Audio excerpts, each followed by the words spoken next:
Okay, great. This is just after lunch, and I'm hoping that all of you will pay attention for the next 8 minutes on this slide deck that I have.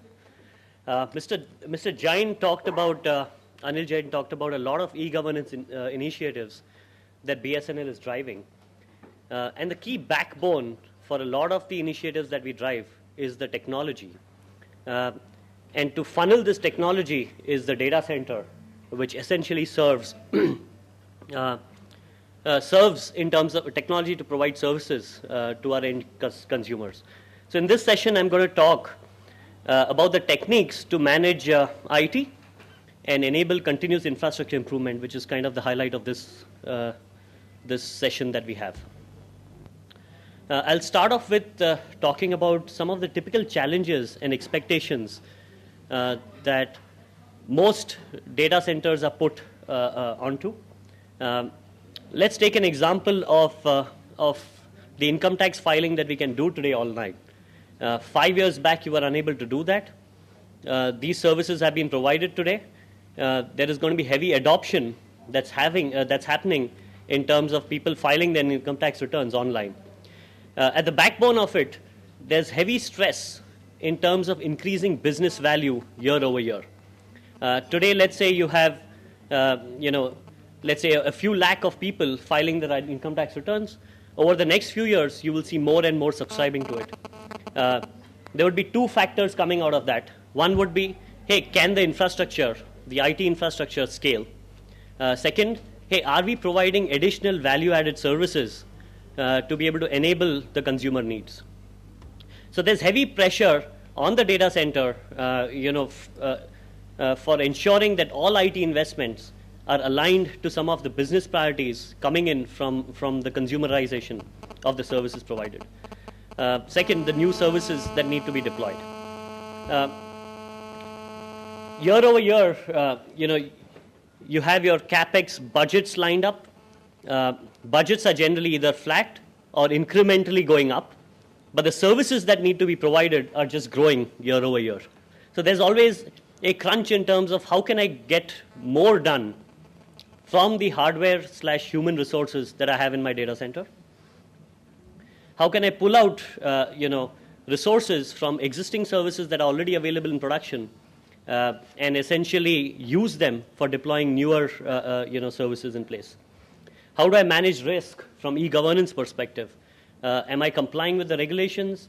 Is my IT infrastructure tuned to the IT policies that have been defined? And then, of course, assuring the quality of service.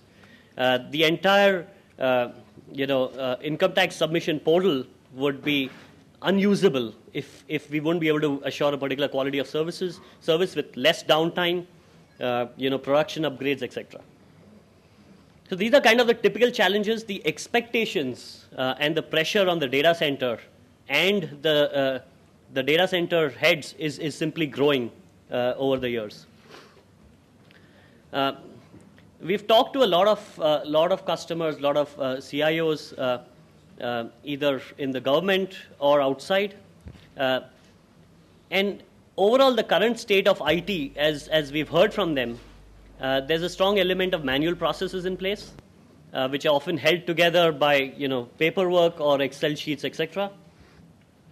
It basically makes it difficult, to the example that I talked about, to be able to scale to the number of consumers you need to basically cater to those services. Sometimes harder to meet commitments consistently as you add more and more services for the consumers.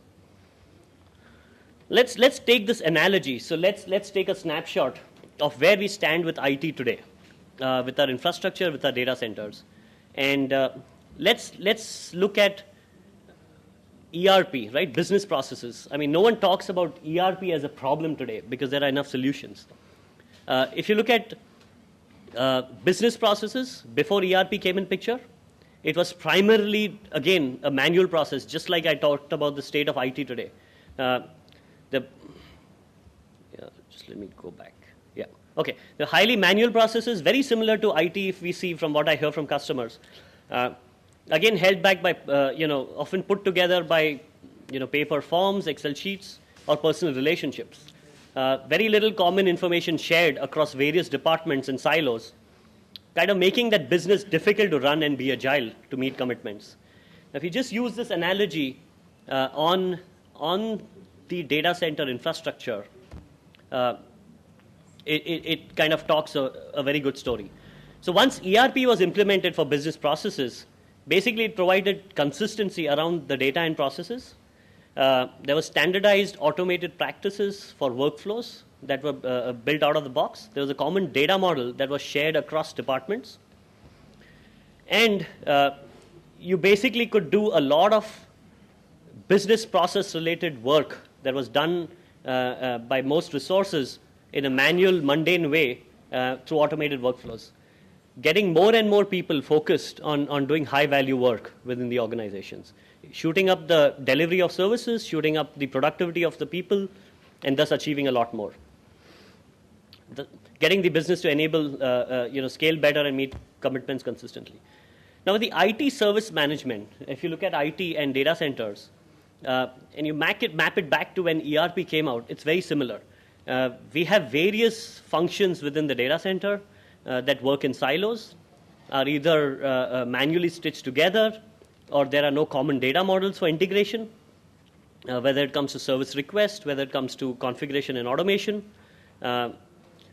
But if you look at it from an ERP perspective, as we call business service management, it basically provides a platform for effective business planning and operations, simplifies and standardizes the entire IT delivery process, ensures that there is a consistent delivery of services year over year. So coming back to the example of your IT submissions that we do, the tax filing, we would be able to provide much more value-added services to the consumers over and over, consistently over and over again, if there was a good business service management framework on your data center. I'm going to go through two use cases as an example to explain what I mean by business service management.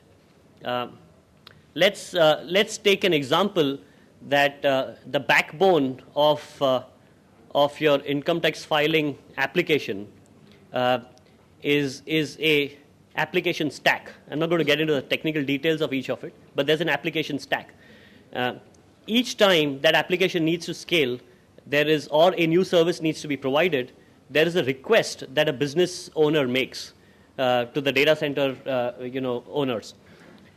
This request goes through an entire manual process of right from paperwork going down to which is basically called a service request. So he basically figures out who do I have to call and make this business service available to me for development.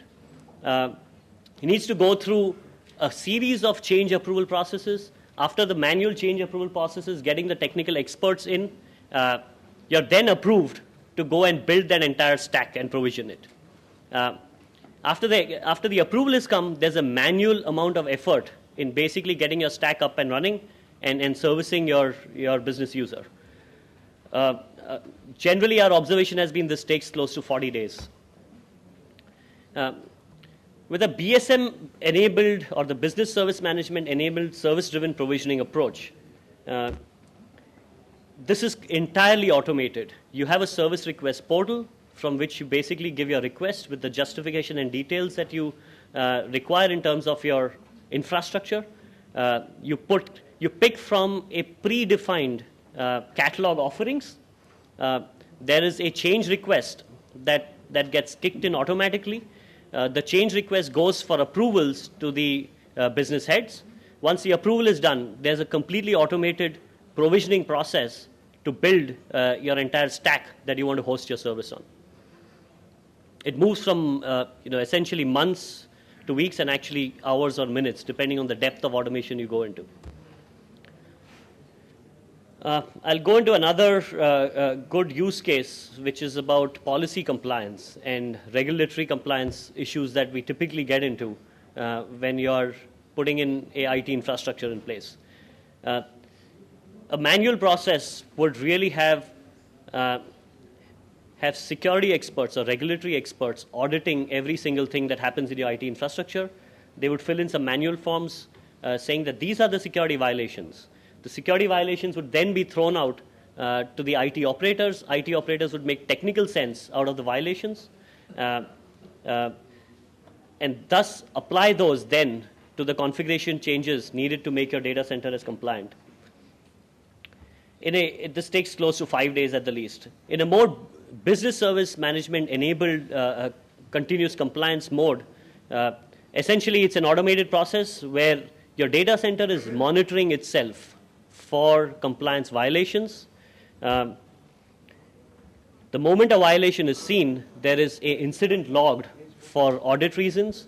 There's a change request created to essentially automatically fix the violation in your data center environment, reducing your downtime. Dhiren, I think I'll have to request you to kindly please. Hurry up, okay. All right. And essentially you can get it done automatically in an automated fashion, which would probably take a few minutes versus what you saw earlier. Okay, to simplify things, in a nutshell, I'll close on this slide. If you have to categorize the challenges that data centers have in terms of the services and the expectations that are constantly shooting up, you can categorize them into a few buckets. Request and support, provisioning, configuration and automation, monitoring the environment, and plan and governance. The key challenges that we were to talk about in this session was about, hey, how do you go past your data center challenges in terms of design, construction, planning, monitoring, and then maintaining and supporting your data center. This automated service through business service management essentially helps you cater to those challenges. I guess that's it. Thanks.